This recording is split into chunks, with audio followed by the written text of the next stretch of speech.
नमस्कार मेरे प्यारे बच्चों, कैसे हो सारे। आप नोटिस करो, मैं कितने दिन से आपको कह रहा था कि D++ अपनी वैकेंसीज अनाउंस करने वाला है। और आज बच्चों D++ ने अभी थोड़ी देर पहले, मेरे ख्याल से है ना, थोड़ी देर पहले जो है वो वैकेंसी अनाउंस कर दी है। फॉर्म आज से नहीं भरे जाएंगे, वो सारी बातें आपको इस वीडियो में बताऊंगा।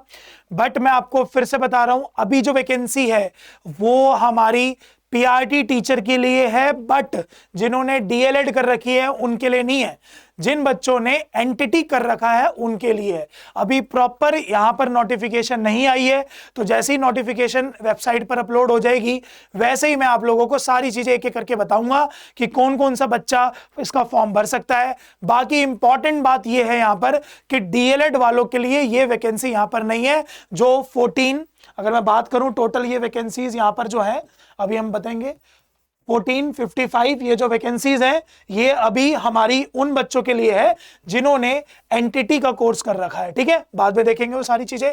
सबसे पहले देखो 1400 प्लस वैकेंसीज आ गई हैं भाई, और सारे डिपार्टमेंट में आई है। एमसीडी में भी आई है, एजुकेशन में भी आई है, डायरेक्टरेट ऑफ एजुकेशन डीओई वाले में, और म्युनिसिपल कॉर्पोरेशन में भी आई है। ठीक है, तीनों काउंसिल में भी है और कॉर्पोरेशन में भी है। और तीनों का पे ग्रेड देख लो बच्चों, 4200, समझ गए ना, बहुत अच्छा पे ग्रेड माना जाता है ये। और ये फॉर्म भरना जो होगा वो 9 जनवरी से शुरू होगा और 7 फरवरी तक ये फॉर्म भरा जाएगा। तो आपके पास पूरा 1 महीने से ज्यादा का टाइम है। आपको पूरा समझाएंगे ये फॉर्म कैसे भरा जाएगा, क्या क्या चीजें इसमें चाहिए और किस किस चीजों की इसमें नीड है। दूसरी बात, इस फॉर्म को भरने के लिए जनरल कैटेगरी वाला जो बच्चा है वो 100 रुपए पे करेगा, और जो बाकी अदर कैटेगरी है प्लस फीमेल, उसके लिए कोई भी पैसा नहीं है, यानी कि वो 0 है। ठीक है, मैक्सिमम एज बच्चों इसके लिए है 30 साल। ओबीसी का कैटेगरी होगा तो 3 साल प्लस कर लो, और एससी एसटी होंगे तो 5 साल प्लस कर लो। ये पुराना बता रहा हूं मैं, नया जो आएगा उसके अकॉर्डिंग देखेंगे वो। ठीक है, तो मेन बात यहां पर यही थी। इसके अलावा बच्चों पीजीटीज की भी वैकेंसीज देखो इसमें अनाउंस हो गई हैं। पीजीटी कॉमर्स, मेल फीमेल थोड़ी थोड़ी आई है, लेकिन आप नोटिस करिए थोड़े दिन पहले भी पीजीटी की वैकेंसी आई थी, और पीजीटी की वैकेंसी बच्चों इतनी ही आती है, ऐसा नहीं है। बट हाँ, टीजीटी की वैकेंसीज बच्चों बहुत बंपर आने वाली है, जिसके लिए मैंने आपको ऑलरेडी बताया था कि हमने नजफगढ़ और उत्तम नगर में ऑफलाइन क्लासेस में इनके बैचेस जो हैं वो शुरू कर दिए हैं। इनका रजिस्ट्रेशन स्टार्ट हो चुका है। आप अपना सब्जेक्टिव पेपर के साथ ये ऑफलाइन क्लास ले सकते हैं।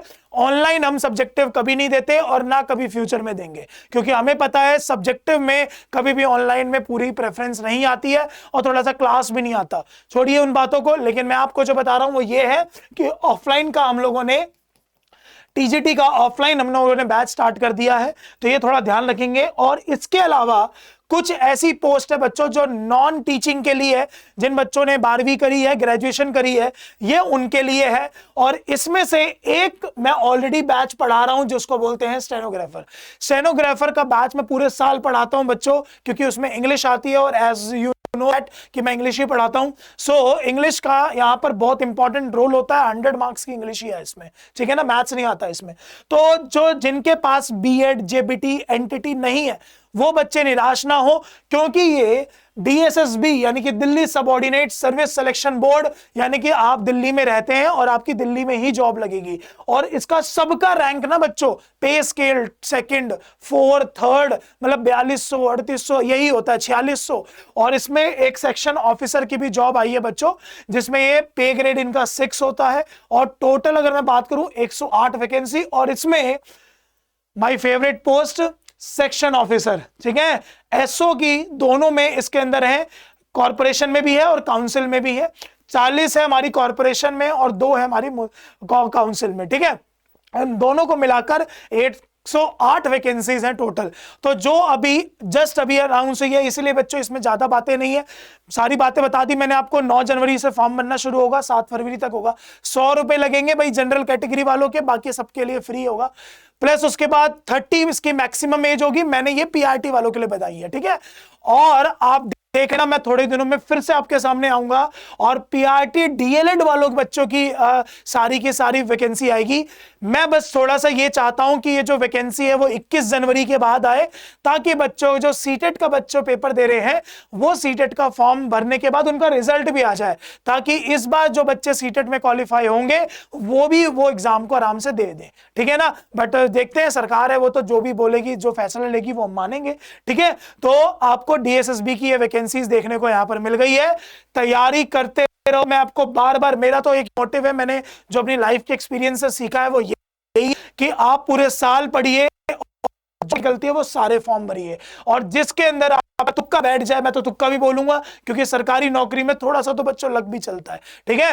तो जहां पर आपका पॉइंट बैठ गया कि भाई ये पेपर मैं बहुत आराम से पढ़ के दे दूंगा और प्लस नौकरी मेरी इसमें आराम से लग जाएगी, उसमें आपका अपना क्वालिफाई कर दो। बच्चा गलती क्या करता है, उसने देखा सेक्शन ऑफिसर की लिस्ट आ गई, अरे भाई अभी थोड़े दिन पहले भी एएसओ और एसओ की वैकेंसीज आई थी, मैंने उस टाइम भी बच्चों को बोला था कि सीजीएल का पैटर्न है और आप पूरी क्लासेस लो, और मैं हमेशा पूरे साल सीजीएल के बच्चों को पढ़ाता हूं, प्री मेंस और सीपीओ को, इसीलिए पूरे साल पढ़ते रहिए, जो एग्जाम आता है उसको भरते रहिए, ठीक है। वैकेंसीज बहुत सारी है, ये सारा मिथ है कि सरकारी नौकरी नहीं होती है, सरकारी नौकरी होती है, किसी डिपार्टमेंट में कम होती है, किसी डिपार्टमेंट में ज्यादा होती है, ठीक है। तो यहां पर आप लोगों के पास वैकेंसीज बहुत है, पढ़िए, इसको देखिए, और जैसे ही नोटिफिकेशन आएगा, अगर इन्होंने कुछ चेंजेस करे होंगे तो वो आपको बताएंगे। बाकी ये नर्सरी टीचिंग ट्रेनिंग वाले बच्चों के लिए है एनटीटी। और अगर किसी बच्चों को ये डाउट है कि नर्सरी टीचिंग ट्रेनिंग क्या होती है, सर ये तो हमने करा ही नहीं है, ये कोर्स क्या होता है, बहुत सारे बच्चों ने तो सुना ही नहीं होता, तो आप मुझे कमेंट सेक्शन में जरूर बताना, मैं आपको इसके लिए एक अलग से वीडियो आपके पास आ जाऊंगा, ठीक है। तो सारी बातों का मोराल ये है कि DSSB ने जो भी पीआरटी की, क्योंकि बच्चा सबसे ज्यादा पीआरटी के बारे में बात करता है और हम भी ज्यादातर जो पढ़ाते हैं वो DSSB और सीजीएल वाले बच्चों को पढ़ाते हैं, ठीक है। तो यहां पर यह है कि जो डीएलएड जिन बच्चों ने करी है, जिनको कुछ स्टेट्स में जेबीटी भी बोला जाता है, ये इनके लिए वैकेंसी ये नहीं है, इनके लिए वैकेंसी भी क्या पता इस वीडियो के थोड़े दिन बाद भी अनाउंस हो जाए, ठीक है ना। तो इसीलिए आप अपनी पढ़ाई करते रहो, एक भी दिन पढ़ाई स्किप मत करो किसी भी हालत में, क्योंकि जब ये पेपर अनाउंस होंगे ना बच्चों, तो 3 मंथ्स के अंदर ये लोग एग्जाम ले लेंगे, ठीक है। चलिए, तो मिलते हैं नेक्स्ट क्लास में। जय हिंद, जय भारत।